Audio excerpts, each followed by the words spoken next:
রেখেছে, হৃদয়ের সমস্ত শক্তি দিয়ে, সমস্ত মমতার ভালোবাসা দিয়ে আগলে রেখেছে।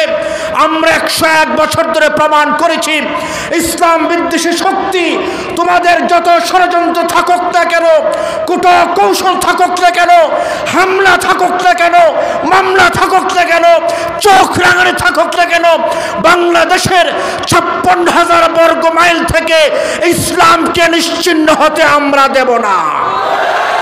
কোরআনকে হারিয়ে যেতে আমরা দেব না। কওমি মাদ্রাসাকে হারিয়ে যেতে আমরা দেব না। এটার সবচেয়ে বড় প্রমাণ আজকে 101 বছরের মাহফিল, ঠিক না বেঠিক? মুহতারাম হাজরিন, একটা ধর্মের নাম আপনি বলেন, পৃথিবীতে 1000 বছর ধরে যেই ধর্মের বিরুদ্ধে ষড়যন্ত্র হয়েছে এবং হচ্ছে, আমাকে বলেন বন্ধুরা, সেই ধর্মের নাম কি? জোরে বলেন, জোরে বলেন। অন্য মাহফিল আর বাবুনগরের মাহফিল আলাদা। অন্য মাহফিলে যেই লোকটা জোয়ান এইটাও বুড়া, আর বাবুনগরে ও যে থুরথুরা বুড়া, এই লোকটাও স্লোগান দিল নাস্তিক ইনুয়ার মেননদের পায়জামা খারাপ হয়ে যাবে। সুতরাং কথা যখন বলবেন বুঝে বলবেন কোন জমিনে আপনি আছেন। আমি জিজ্ঞেস করি যে ধর্মের বিরুদ্ধে সবচেয়ে বেশি ষড়যন্ত্র চক্রান্ত হয়েছে সেটা কোনটা? জোরে বলেন না। যেই কিতাবের বিরুদ্ধে সবচেয়ে বেশি চক্রান্ত হয়েছে এই কিতাবের নাম কি? যেই নবীর বিরুদ্ধে সবচেয়ে বেশি চক্রান্ত হয়েছে, যেই নবীকে পৃথিবী থেকে নিশ্চিহ্ন করে দেওয়ার চক্রান্ত হয়েছে, যেই নবীর মিশন আর ভিশনকে থামিয়ে দেওয়ার চক্রান্ত হয়েছে, যেই নবীর সুন্নাহর আদর্শকে পৃথিবী থেকে নিশ্চয় করে দেওয়ার চক্রান্ত হয়েছে, বাবুনগরের বন্ধুরা, আপনাদের হৃদয়ে আমার সফট কোশ্চেন, নরম প্রশ্ন, গরম করে উত্তর দিবেন। আমার নবীর সুন্নাহ আছে না নাই? টুপি আছে না নাই? পাগড়ি আছে না নাই? জুমার দিনের লাঠি আছে না নাই? মোহতারাম হাজরিন, গোটা পৃথিবীর তামাম ইসলাম বিদ্বেষী শক্তিরা, তাদের কাছে একটা সারপ্রাইজ, একটা কৌতূহল, একটা কিউরিসিটি। আরে কওমি মাদ্রাসা কেমনে চলে, কেমনে করে 101 বছর পর্যন্ত চলে?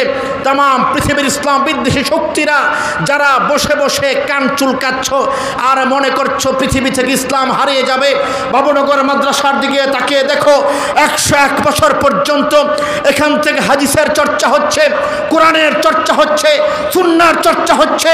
100 বছর নয়, 1000 বছর নয়, পৃথিবীর শুরু থেকে আজ পর্যন্ত একথা প্রমাণিত, ইসলামের বিরোধিতা যারা করেছে, ইসলাম বিরোধী চক্রান্ত যারা করেছে, ইসলামের শত্রুতা যারা করেছে, ইসলামকে যারা হামলা করেছে, ইসলামকে যারা ঢিল মেরেছে, তারা টিকতে পারে নাই।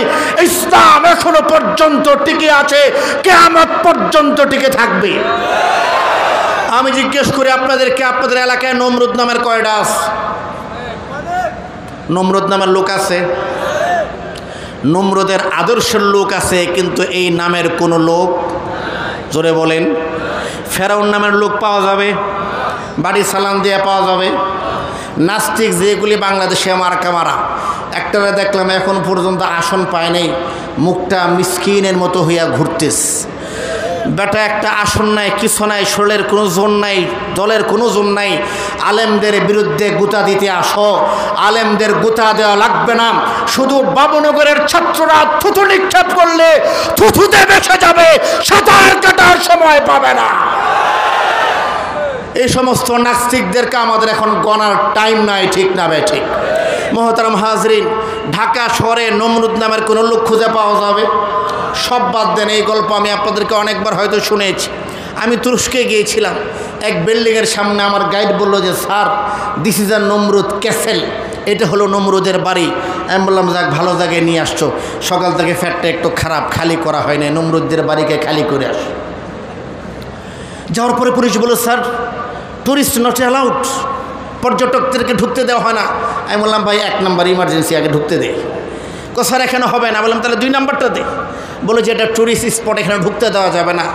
আমাকে সেই ভদ্রলোক বলল, হুজুর এই এলাকা তো ঢোকার কথা দূরের বিষয়, গোটা এলাকায় নমরুদ নামের কোনো লোক এখন খুঁজে পাওয়া যায় না।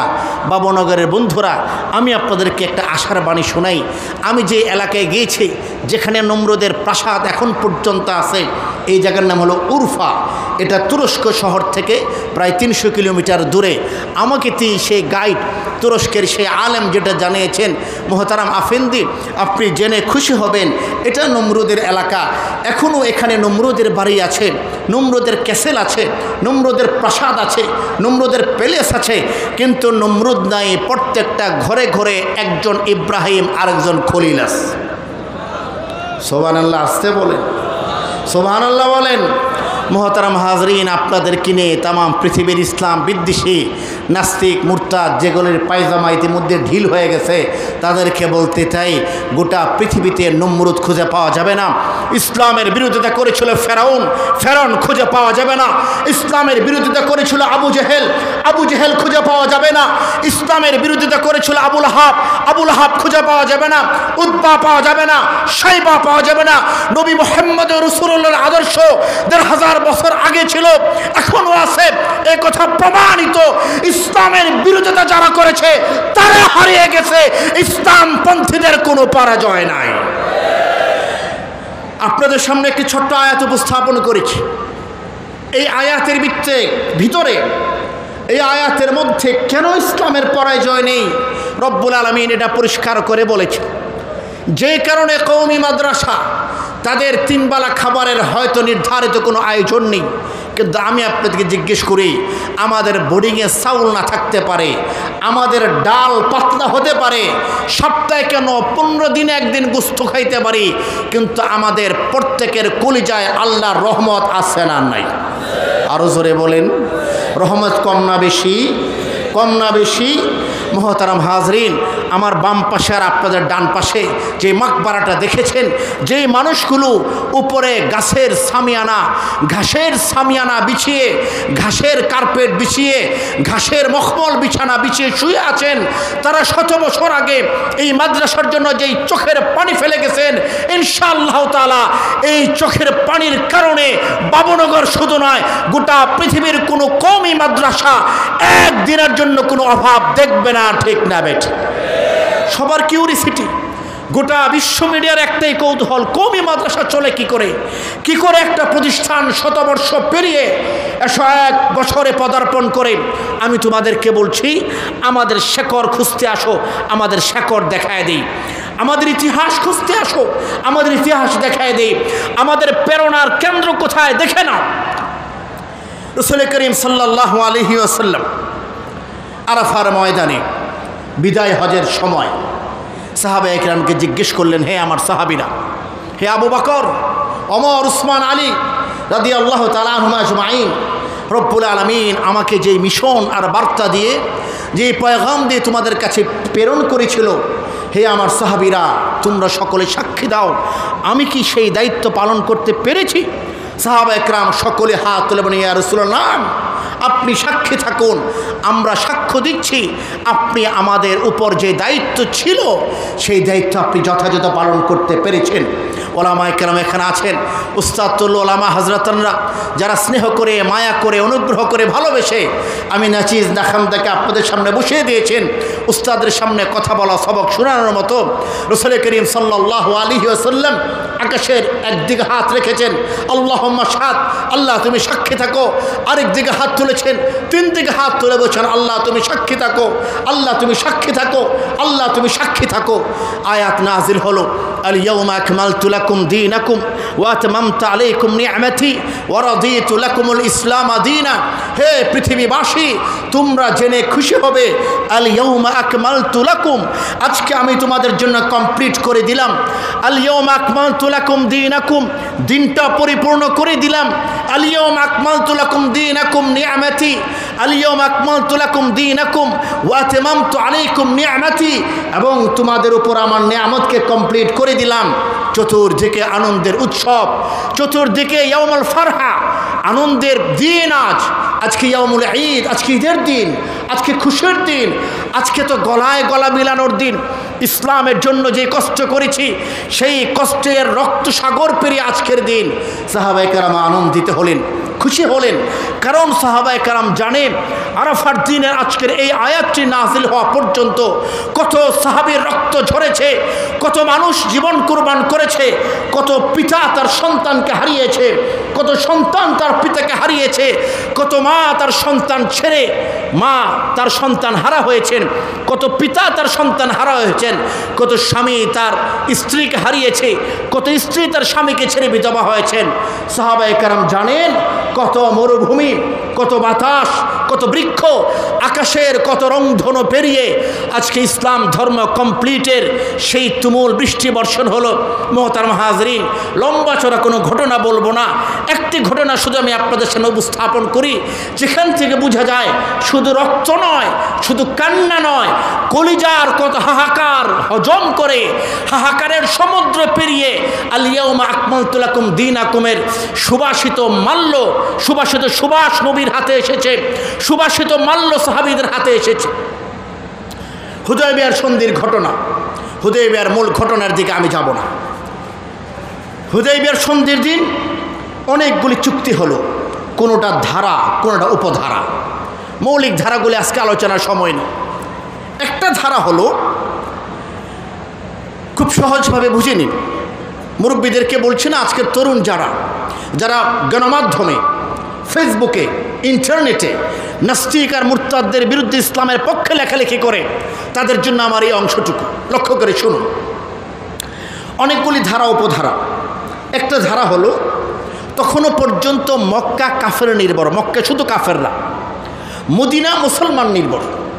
চুক্তি হলো, মক্কা থেকে যদি কোনো কাফের মুসলমান হয়ে মদিনায় যায় তাহলে তাকে মদিনা থেকে ফেরত দিতে হবে, এক নম্বর চুক্তি। দুই নম্বর ধারা হলো, মদিনা থেকে যদি কোনো মুসলমান ইসলাম ত্যাগ করে মুরতাদ হয়ে, নাউজুবিল্লাহ বলেন, ইসলাম ত্যাগ করে মুরতাদ হয়ে মক্কায় ফিরে আসে, তাহলে মক্কাবাসী তাকে ফেরত দেবে না। কথাটা পরিষ্কার আপনাদের কাছে, বুঝে রাখেন। আরেকবার বলছি আপনাদের, তখনও পর্যন্ত মক্কা কাফের নির্ভর। হুদায়বিয়ার সন্ধির সময় মক্কা তখন কাদের শহর বলেন? কাফেরদের। কাদের? হুদায়বিয়ার সন্ধির সময়। আর মদিনা তখন মুসলমানদের। মদিনা কাদের? এবার দেখেন চুক্তিটা কি হলো, যে মক্কার কোনো কাফের যদি মুসলমান হয় তাহলে তাকে ফেরত দিতে হবে, আর মদিনার কোনো মুসলমান যদি, মক্কার কোনো কাফের যদি মুসলমান হয় তাহলে তাকে ফেরত দিতে হবে, আর মদিনার কোনো মুসলমান যদি নাউজুবিল্লাহ মুরতাদ হয়ে মক্কায় চলে আসতে চায় তাহলে তাকে বাধা দেওয়া যাবে না। এই চুক্তির মধ্যে ইনসাফ হলো? কথা বলেন, লক্ষ্য করুন। রাসূল করিম সাল্লাল্লাহু আলাইহি ওয়াসাল্লাম জানতেন পৃথিবীর যত মানুষ আছে প্রত্যেকের অন্তরে ইসলাম জাগবে, ঠিক না বে ঠিক? জোরে বলেন, ঠিক না বে ঠিক? এই জন্য রাসূল করিম সাল্লাল্লাহু আলাইহি ওয়াসাল্লাম কিছু বলেননি। তিনি জানতেন যে মক্কার কাফের তারা তো মুসলমান হবে, এটা স্বাভাবিক ঘটনা, ঠিক আছে, আমি চুক্তিতে সই করছি, কিন্তু মদিনার কোনো মুসলমান ইসলাম ত্যাগ করে মক্কার কাফেরদের সঙ্গে যুক্ত হওয়ার কোনো সম্ভাবনা নাই এবং ছিল না। চুক্তি সিগনেচার হয়ে গেল।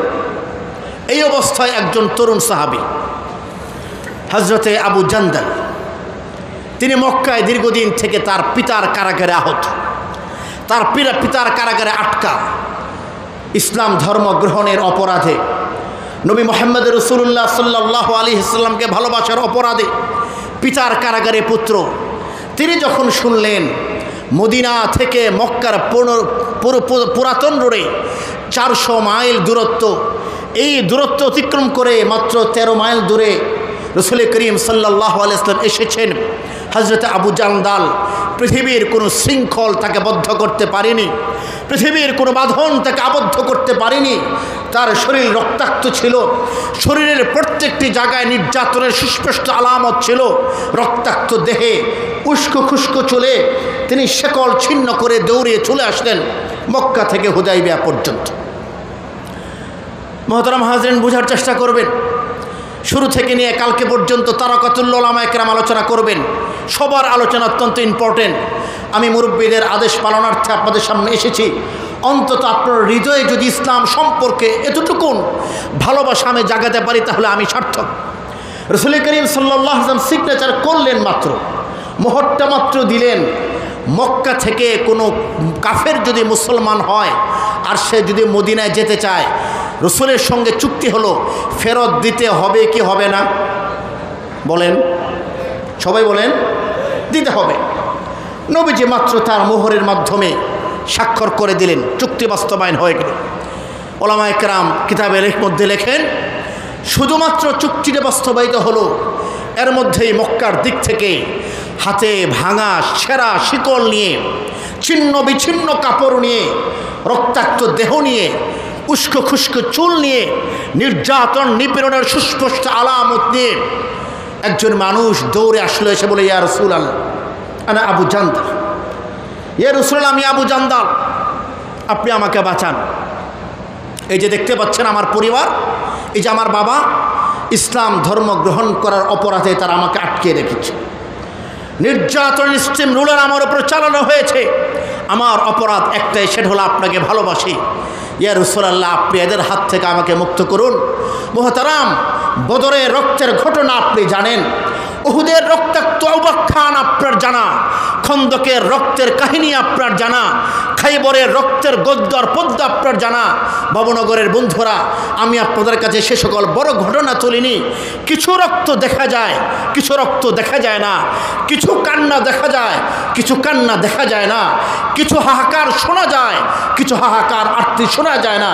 রাসূল করিম সাল্লাল্লাহু আলাইহি ওয়াসাল্লাম রাহমাতুল লিল আলামিন, একটু সময়ের জন্য আপনি কল্পনা করুন, যখন আবু জান্দাল তার এই ছেঁড়া ছিন্ন বিচ্ছিন্ন পোশাক নিয়ে আর ছেকল নিয়ে দৌড়ে আসলেন, ইয়া রাসূলুল্লাহ ইসলাম গ্রহণের অপরাধে আমার বাবা, আমার পরিবার, আমার ভাই, আমার চাচাতো ভাইরা আমাকে মেরে রক্তাক্ত করেছে, আমি আপনার কাছে ফিরে এসেছি, ইয়া রাসূলুল্লাহ আপনি আমাকে বাঁচান, এদের থেকে আমাকে রক্ষা করুন।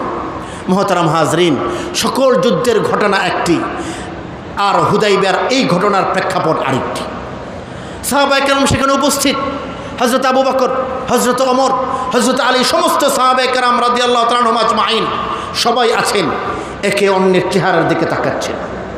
যিনি রাহমাতুল লিল আলামিন, তিনি এখন কি সিদ্ধান্ত নেন? আবু জান্দাল কোন দিকে যাবে? সে কি আবার ফিরে যাবে সেই নির্যাতিতদের হাতে? সে কি আবার ফিরে যাবে কাফের মুশরিকদের হাতে, যারা তাকে পেলে খাবড়ে খাবে তাদের হাতে? সকলেই তাদের অনুভূতির ঘড়ি যেন টিকটিক করে ঘুরছে।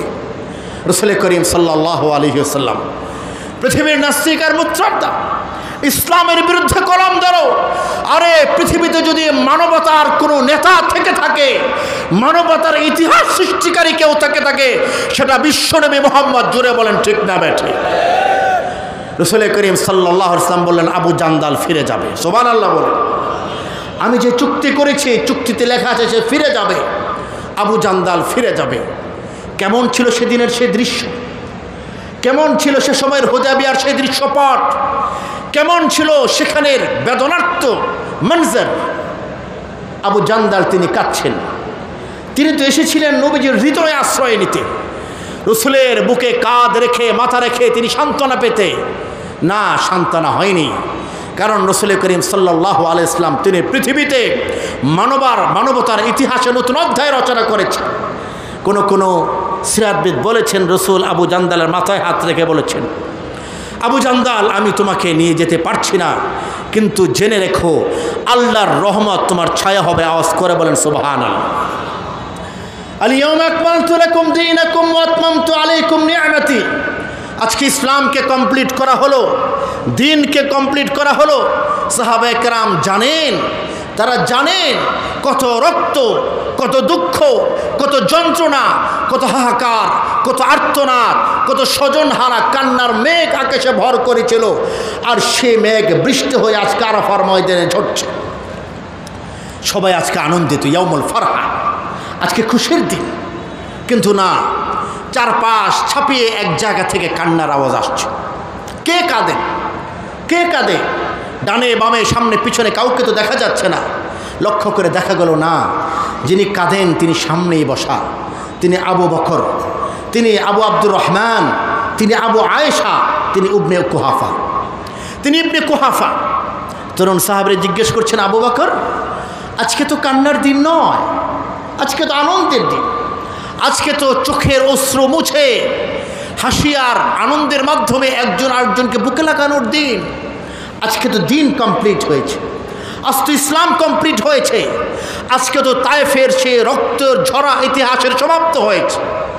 হযরত আবু বকর বলছেন, তরুণ সাহাবীরা, হে আমার ভাইয়েরা, ঘটনা এটি নয়, ঘটনা এই নয় যে আজকে দিন কমপ্লিট হয়ে গেল, এখানেই শেষ নয়, বরং আজকের এই দিনের মাধ্যমে, এই আয়াত নাজিলের মাধ্যমে রাসূল করিম সাল্লাল্লাহু আলাইহি ওয়াসাল্লামের যাবার ঘোষণা হলো, নবীজির ইন্তেকালের ঘোষণা হলো, নবীজির ওয়াফাতের ঘোষণা হলো।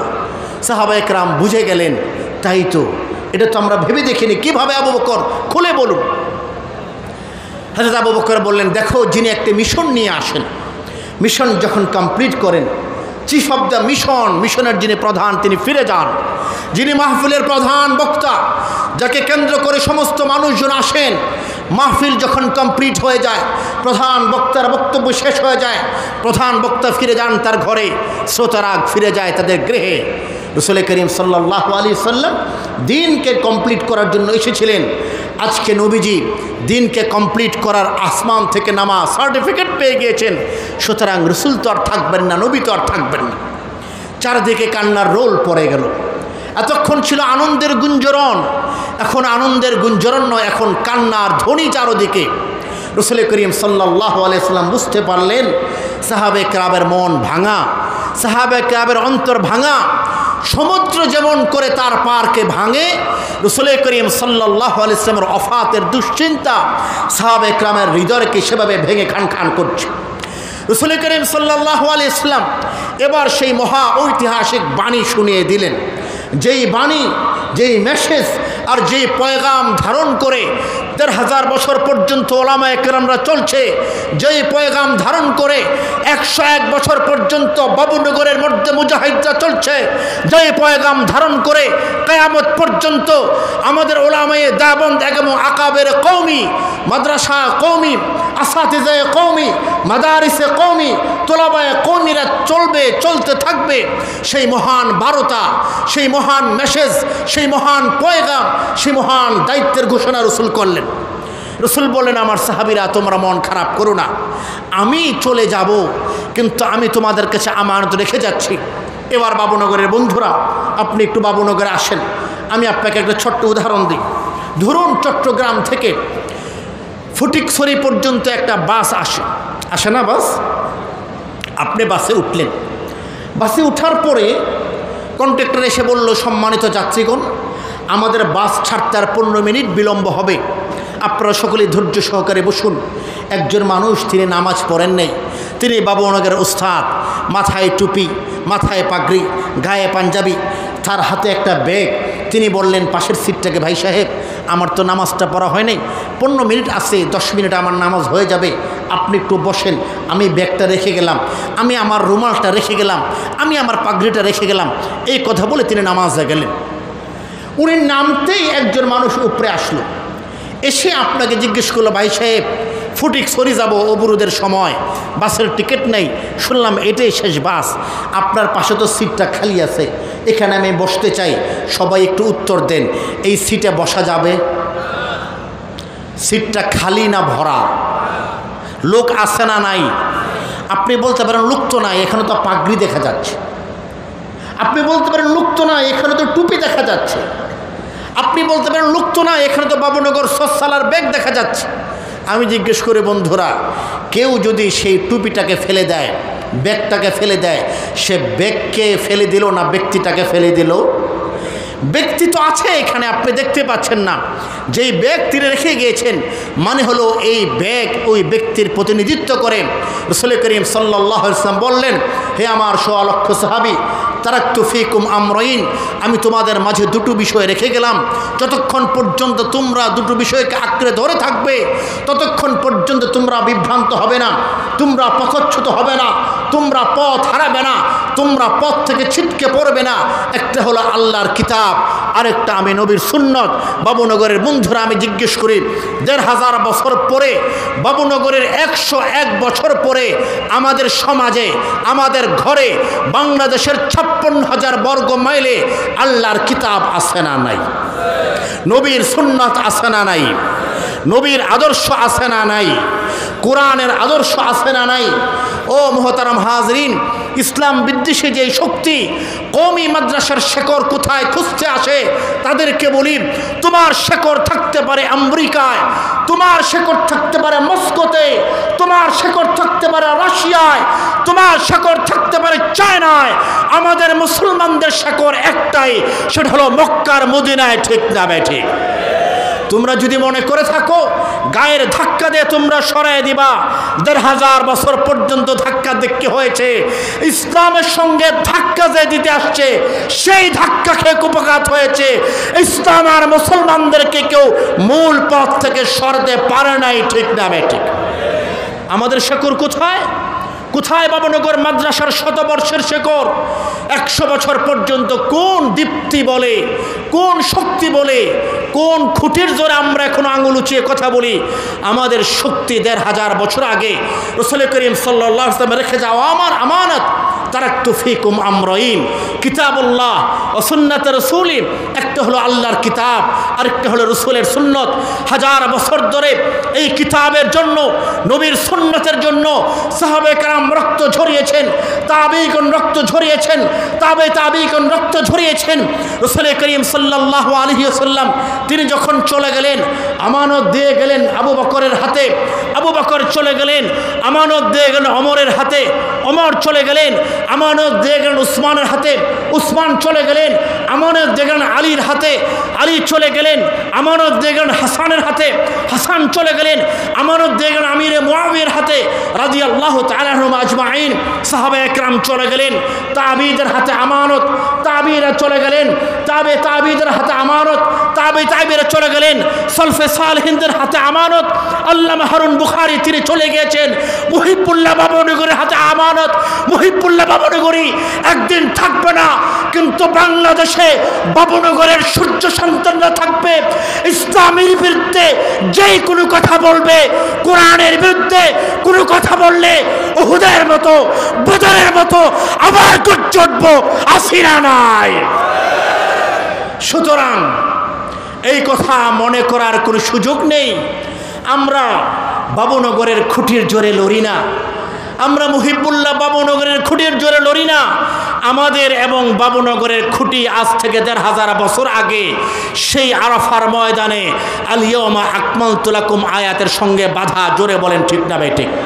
মোহতারাম হাজরিন, সাংবাদিক বন্ধুরা বলে, হুজুর আপনারা খালি এই বিষয়ে গরম হন, এই বিষয়ে গরম হন, ফতোয়া নিয়েও কথা বলেন, পর্দা নিয়ে কথা বলেন, ট্রান্সজেন্ডার নিয়ে কথা বলেন, এইটা নিয়ে কথা বলেন, সেইটা নিয়ে কথা বলেন। ঘটনা কি? আমরা বিনীতভাবে বলতে চাই, ভাই ঘটনা তো একটা আছে।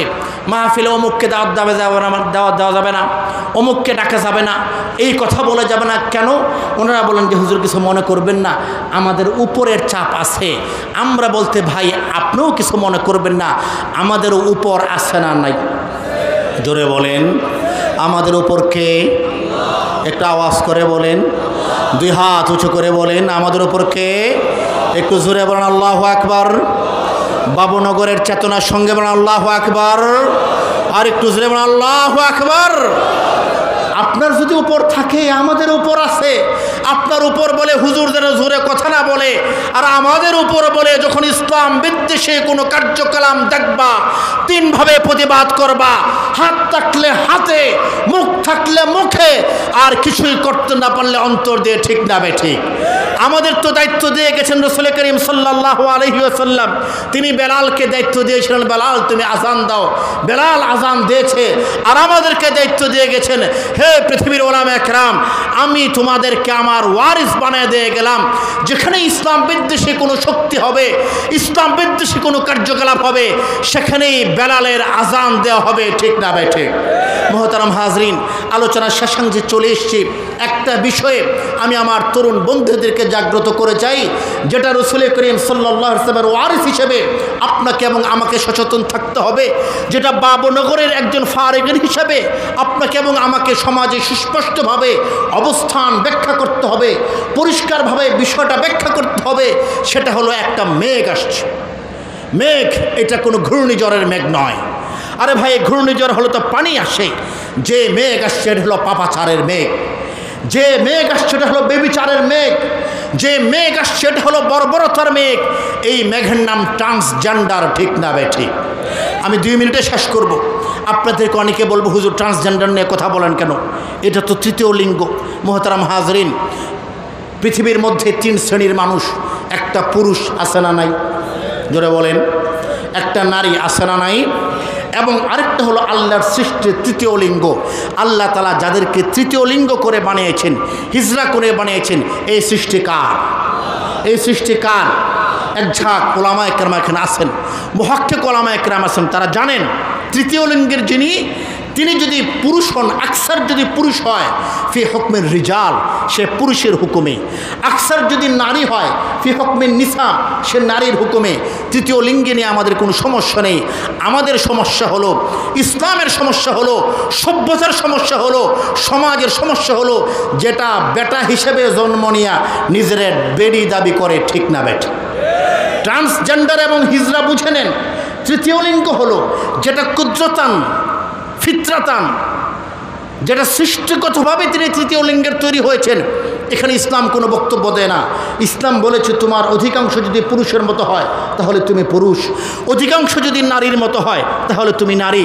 আরেকটা হলো খুনসায়ে মুশকিলা, সেই বিশাল আলোচনা আমি যাচ্ছি না। ট্রান্সজেন্ডারের এই বর্বরতা কোনটা? তিনি বলেন, আমার নাম শরীফ, আমার দাড়ি আছে, মোষ আছে, আমি 100% বেডা, কিন্তু মনে মনে আমি একজন বেড়ি। নাউজুবিল্লাহ বলে। মোহতারাম হাজরিন, আজকে বাবনগরে যে সকল তরুণ বন্ধুরা স্কুল কলেজে এসেছো, আমি তাদেরকে অনুরোধ করব, ওলামায়ে কেরামের কাছ থেকে ট্রান্সজেন্ডার বিষয়ে বিস্তারিত জানবেন। মনে রাখবেন, ঘূর্ণিঝড় আসলে আবহাওয়া অফিস আপনাকে জাগ্রত করে, ভূমিকম্প আসলে আবহাওয়া অফিস আপনাকে জাগ্রত করে। বাংলাদেশে নতুন ভূমিকম্প আর ঘূর্ণিঝড়, এটা হলো আসমানে গজবের ঘূর্ণিঝড়, এটার নাম ট্রান্সজেন্ডার। জোরে বলেন, ঠিক না বেঠে? বাংলাদেশের প্রতিটি 4 লক্ষ মসজিদ থেকে 56,000 বর্গ মাইলের প্রতিটি কেন্দ্র থেকে শুধু ওলামায়ে কেরামকে নয়, সামাজিক সমাজবিদ যারা আছেন তাদেরকে, শিক্ষাবিদ যারা আছেন তাদেরকে, নাগরিকবিদ যারা আছেন তাদেরকে, পরিবেশবিদ যারা আছেন তাদেরকে, মানুষবিদ যারা আছেন তাদেরকে, পশুবিদ যারা আছেন তাদেরকে, কৃষিবিদ যারা আছেন তাদেরকে, প্রত্যেককে যার যার জায়গা থেকে সমাজকে সচেতন করতে হবে। এটা মুসলমানদের সমাজ, এটা ট্রান্সজেন্ডার আর ইসলামকে বিকৃত করে, ইতিহাসকে বিকৃত করে, কোরআনকে বিকৃত করে, মানব সমাজের আদর্শকে বিকৃত করে বর্বরতা আর সমকামিতার কোনো সুযোগ বাংলাদেশে সৃষ্টি করতে দেওয়া হবে। মোহতারাম হাজরিন, আমার আলোচনা শেষ মুহূর্তে একটা কথা বলতে চাই, যেই কথা আপনাদেরকে আমি প্রথমে প্রশ্ন করেছিলাম, আমরা জেগে আছি না ঘুমায় আছি? এত আস্তে বললে হবে? জেগে আছি না ঘুমায় আছি? সামনে নির্বাচনে এমনি জেগে থাকতে হবে। নির্বাচনে কোনো কথা বলবো না, বলাও যাবে না। শুধু একটি আর্জি করি আপনাদের কাছে, দেশের কাছে, সমাজের কাছে, মানুষের কাছে এবং সরকারের কাছে, কে ক্ষমতায় আসবেন আমাদের জানার দরকার নেই, কারায় ক্ষমতা আসবেন এটাও জানার দরকার নেই, কিন্তু আমাদের জানানোর দরকার যিনি বা যারা ক্ষমতা আসবেন, ক্ষমতা আসার পরে ইসলাম বিরোধী কোনো আইন যদি হয়, কোরআন বিরোধী কোনো আইন যদি হয়, নবী প্রেম বিরোধী কোনো আইন যদি হয়, বাংলাদেশের 56,000 বর্গ মাইলের মুসলমানরা বসে থাকবে না, আবার নতুন করে জাগ্রত হবে। ইসলাম বিরোধী কোনো শক্তি আমরা দেখতে চাই না। ইসলামের পক্ষে আমরা আছি না নাই? কোরআনের পক্ষে আছি না নাই? মাদ্রাসার পক্ষে আছি না নাই? টুপির পক্ষে আছি না নাই? ট্রান্সজেন্ডারের বিপক্ষে আমরা আছি না নাই? কারা কারা আছেন হাত তোলেন। রব্বুল আলামিন আমাদের প্রত্যেকের হাতকে কবুল করেন। ইসলামের জন্য কবুল করেন, বাতিলের মোকাবেলায় কবুল করেন, সমাজের শান্তি উন্নয়নে কবুল করেন। মোহতারাম হাজরিন, আজকের আয়োজনে আমাকে ডেকে আমাকে কথা বলার সুযোগ দিয়ে হৃদয়ের আরতি, হৃদয়ের বেদনা, হৃদয়ের ভালোবাসাগুলোকে আপনাদের সঙ্গে শেয়ার করার অনন্য সুযোগ দিয়ে আমাকে আমাদের বাবুনগর মাদ্রাসা কর্তৃপক্ষ ধন্য করেছেন, কৃতজ্ঞ করেছেন। আমি সকলের প্রতি মশকুর, আলফ মশকুর। আসাদায়ে কেরামকে অনেক শুকরিয়া জানাচ্ছি। দীর্ঘক্ষণ পর্যন্ত বসে আপনারা যারা আমার আলোচনা শুনেছেন আপনাকেও ধন্যবাদ জানাচ্ছি। ও আখিরু দাওয়ানা আনিল হামদুলিল্লাহি রাব্বিল আলামিন। আসসালামু আলাইকুম ওয়া রাহমাতুল্লাহি ওয়া বারাকাতুহু।